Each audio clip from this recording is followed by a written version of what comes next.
for you every year.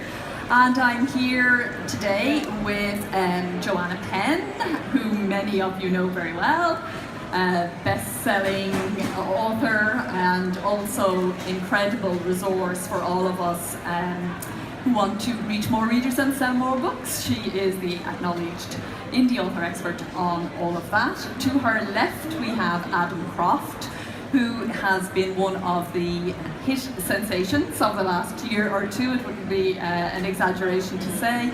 And to his left we have Mr. Gabriel Mercer, who is a digital strategist, and for those of you who don't know what that is, he's going to explain it all in words of one syllable. And we will get started actually just talking to you, Adam. So 2015 was kind of when things began to change a little bit for you. So you just had, in 2017, your latest book is now a million seller. You talk on your website about deposing a certain Miss Rowling from her throne on various occasions in Canada, and again more recently here in the UK and US. So talk to me a little bit about, you said to me, and this is why we asked you to come along and talk today, things changed for you when you got serious. You changed, something changed in your mindset. Can you tell us about that?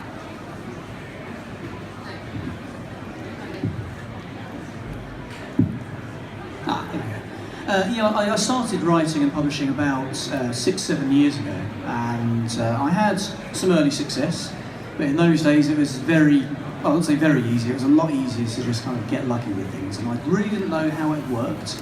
But it got me really thinking about how I could perhaps replicate that, and I saw the potential of what could be done with a kind of marketing mindset and a business mindset behind writing. So I spent pretty much the next 5 years trying to work out how this works, how I can replicate it. And generally speaking, it was a case of changing my mindset and realising that rather than just being a writer, I also I'm a business person as well. You have to be an entrepreneur, especially if you want to do it on a self-publishing direction. And I think where things changed for me was when I discovered Facebook advertising. I did Mark Dawson's course, and that gave me a big boost. I tried it with my 2 main series. Everyone says writing a series, that's what's going to work. I had a book which had been bubbling away for it was mostly written, it had been sitting in a drawer for about 6 months unfinished. And as I was doing a bit more experimentation with marketing and realising that having a hook and something to really grab people's attention was one of the things that was going to make people sit up and take notice. Because that's the first thing you've got to do is grab people's attention. There's so many books out there, and if you're marketing in a way which is, you're not on Amazon, but you're on Facebook or something where people aren't looking to buy books, you've really got to grab their attention. And I remembered this book that I'd mostly written and left, and got that finished, and fired some Facebook adverts towards that, and realised very quickly the potential that was there, and started seeing a return fairly quickly. So, yeah, I mean, I don't think I would have done that, and there's no way I would have done that course or looked that heavily into the marketing if I hadn't developed that mindset that I'm not just writing and putting things out there, but I've got to spend probably at least 50% of my time on the marketing and promotion and on running it as a business.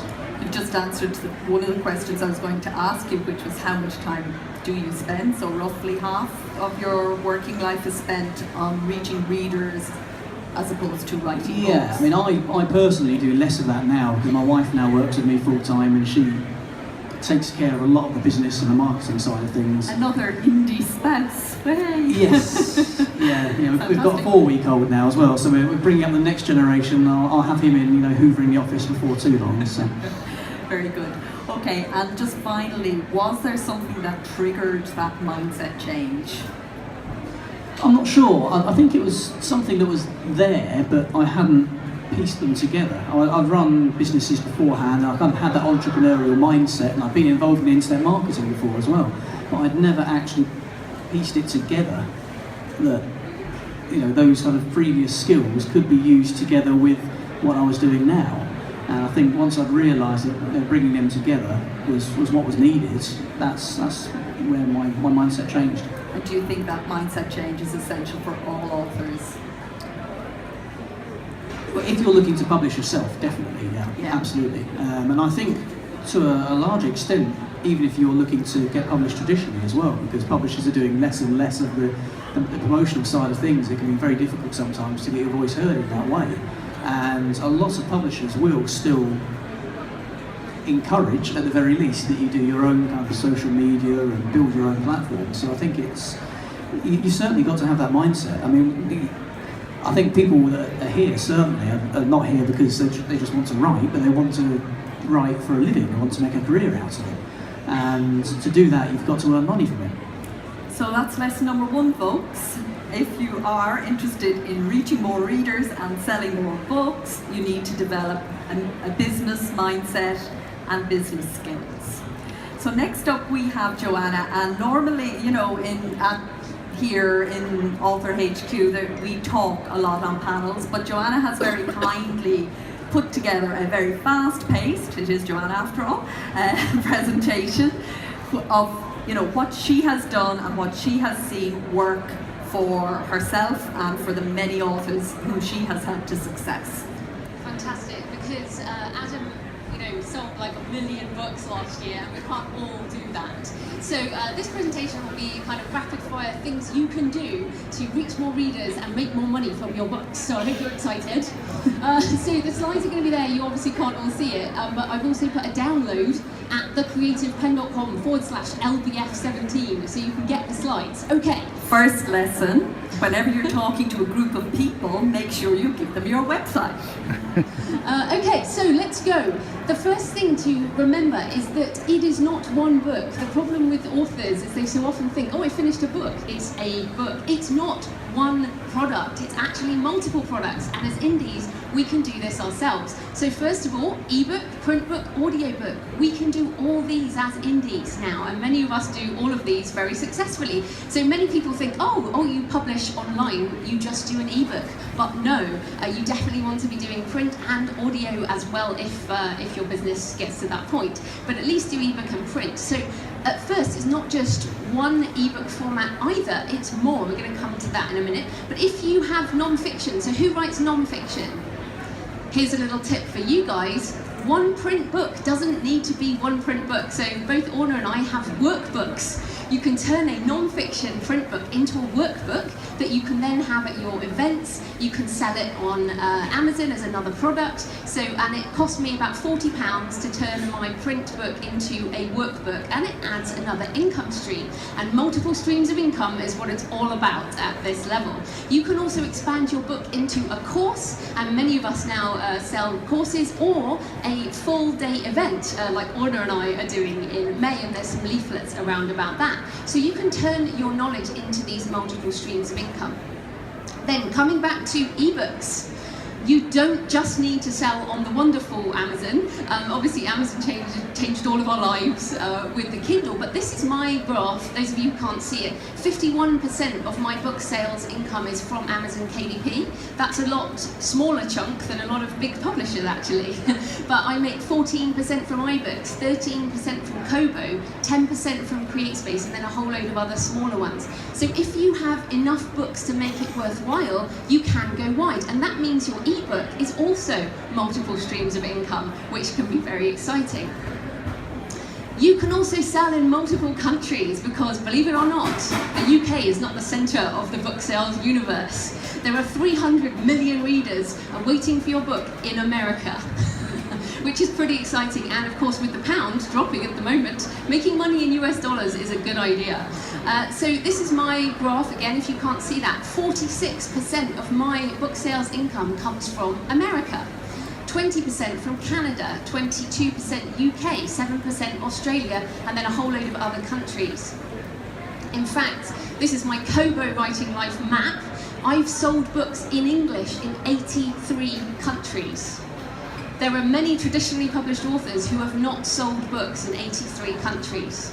So that's pretty cool, right? That you can reach readers all over the world with your words through these multiple sites. You know, including places like Namibia, which I really love. I think it's cool to have a readership there. there are English speakers all over the world, so there are actually 125 million English speakers, educated English speakers in India. And of course, Amazon's expanded into India. There's many different opportunities in India. So don't just think your book in English will only sell in like US, UK. The UK has 63 million, so it's actually a lot smaller market than some of these other places. So make sure your book is available. And if you have sold your rights or some of your rights to a traditional publisher, consider self-publishing in these other markets. So if you haven't sold Canada, then why don't you self-publish in Canada, for example? If you've only sold UK Commonwealth, then self-publish in America. Do you see how you can actually do this now? You are empowered as the creator to license your rights to whoever you like and to self-publish elsewhere. So that's pretty exciting, right? That you can do that, you can reach these markets. Okay, more tips. Go short. So many people, because of the traditional publishing industry's obsession with spine size in physical bookstores, assume that a book has to be a certain size, but it actually doesn't. With digital and online sales, readers are less sensitive about the size of the book. So here's two examples of authors who've made seven-figure income from short books. Steve Scott, or S.J. Scott, in the non-fiction space, and Holly Ward, H.M. Ward, in the fiction space, who's recently been on the Self-Publishing Formula podcast talking about that, which is awesome. So these are authors who have put out short books under 40,000 words, and have met, for $2.99, making $2 a book profit on that, and have made a very good living. So those of you who are authors here, who has novellas now? Who is doing short works? Yeah, so quite a lot of people. And it's a really good way. One, it's quicker to write. You can write 30,000 words in a lot shorter time than you can 90,000. And two, it can keep things going. And you'll have seen even authors like Lee Child with the Jack Reacher books putting out novellas now. So this is something traditional publishing has got into as well. So go short. Write more books. So there is a myth in publishing that you write your first novel and you make $1 million and you can retire. That's it. That's actually not the reality of most of our lives. Adam is a bit of an outlier with one particular book that went nuts, but Adam also has other books too. And these are Joseph Alexander, who was here yesterday. Don't know if he's here today, but he has a guitar series doing very well. I've put myself up there, and the lovely Mark Dawson. We all have a business because we have multiple products. If you went into a pie store and there was only one pie, it wouldn't be a very good store. So you've got to think about this as a long-term business as a writer. It's not just about one book. And of course, the more books you have, the more money you make, the more choice you have around publishing. Next one, go long. Okay, so box sets, this is kind of the opposite. So it's something like 87% of my book sales income at Kobo and iBooks is box sets.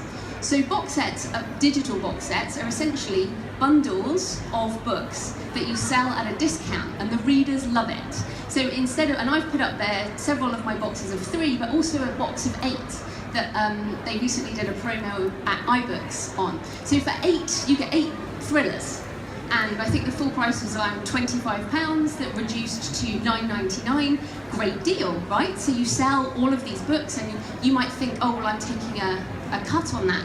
But that's a reader. If a reader reads 8 of your books in a weekend, like a binge, do they love your books? Are they a fan? Yes, they are. And also, you've got more money from that one customer. So that's awesome. If you are not doing bundles like this and you're self-publishing, you're missing out on serious money. So really important, and on sites like Kobo and iBooks, the bundling can be some of your biggest promotional deals. So just a recommendation there, it's best if you have 3 books either in a series, fiction or non-fiction, or 3 that will suit a similar audience. So if you're literary fiction, then they have to be related in some way. Okay, and it's also easier to hit the bestseller list when it's a bargain. So last August I hit the USA Today list with one of my own box sets, and before that hit the New York Times with some other authors. So this is the type of thing you can do with promotion that we'll be talking about that will enable you to hit some of the bestseller lists. Okay, I know we're going fast, but this is the fun. Write books that people want. I know, it's shocking, isn't it? really is. But basically, by search terms. So this is an example of the Amazon Kindle Store's search terms. I just put in how to be a D, and those of you who can't see it, starts with how to be a dominant. I haven't actually written that book, but maybe some of you would like to. How to be a demonologist. But my example, my first book, was called How to Love Your Job or Find a New One, which was not exactly a catchy title. When I did some keyword research and changed the book title to Career Change, it sold a lot more books. And that because people are searching for career change in the store. So you can, and also remember, as an indie, you can change your book titles, you can change your covers, you can do whatever you like and rebrand later on. So writing books that people want by search term, particularly useful for non-fiction authors. Write books that people want by genre. I'm sorry to tell you, poets, that poetry is not one of the biggest selling genres. It's for the love of the craft. But if you go to author-earnings.com, if you guys don't know author-earnings.com, definitely go there and have a look at the data. But essentially, they found that on the Amazon top 50,000 ebooks, 69% of that is genre fiction. So that's mysteries, thrillers, romance, sci-fi, fantasy. These are the biggest selling genres for indies as well. And actually, if you look at the Forbes top selling authors in the world, they're pretty much all genre fiction. Okay, so rebrand and relaunch. Many of you already have books, right? And you're like, they're not selling well enough. Well, this is some examples of my own first attempts, and the original titles and covers and the new titles and covers. So again, many of you can't see it, but basically my original books were Pentecost, Prophecy and Exodus. I have a master's in theology and a bit of an obsession with Dan Brown. And now they're rebranded as Stone of Fire, Crypt of Bone, Ark of Blood, and that's my Arcane series. Now I retitled them, I changed my author name, I changed the covers, I pretty much changed everything except the story. And it sells more through the rebranding. So that's something to do, very important. If you start as an indie, you will make choices that later you might want to change. And that's fine, that's how we all learn. Get started. Okay, write a branded series is the next tip. The big names do this. James Patterson, you'll see, has loads of them in his verticals. Janet Ivanovich there, Chicken Soup for the Soul. These are big brands. And again, if you're writing books for the same type of market, you're going to sell more books. And again, you can also put them in box sets and bundles. So writing a branded series means that the covers should look similar, so that people know that this is the type of book they're getting, and they're like, oh, it's another one of those books. You guys have seen that with traditional publishing. Well, that's what you need to do as an indie. And then finally, you can do all of that, and you still need to do some kind of marketing because there are lots of books out there. I mean, you can see that at the book fair, right? It's in one way really exciting and another way really depressing to see how many books are out there. So you have to do some kind of marketing, but it depends on you as to what that is. So for example, I have a podcast. Some of you are podcasters. Orna, I've put there Orna's blog. Orna blogs, I blog. You don't need to blog, but we do. You can use Facebook ads, you can use Amazon Marketing Services or BookBub or KDP Select. There are a lot of marketing options, and we'll be talking a bit about that next. But the point is, you have to do something. Don't be one of those authors who comes up to one of us and says, oh hey, my book's been out for like 6 months and I've sold nothing. And we're like, so what have you done to try and get some notice on it? And you say, nothing, I just uploaded it to Amazon. That's not going to be enough anymore. So those are just quick fire things that you can do to reach more readers and sell more books. And as I said, you can download the slides at thecreativepenn.com/LBF17, and there's also a whole load of other things on that page, webinars and our day together and stuff. So there you go. Over to Gabriel. Over to Gabriel. Gabriel is an author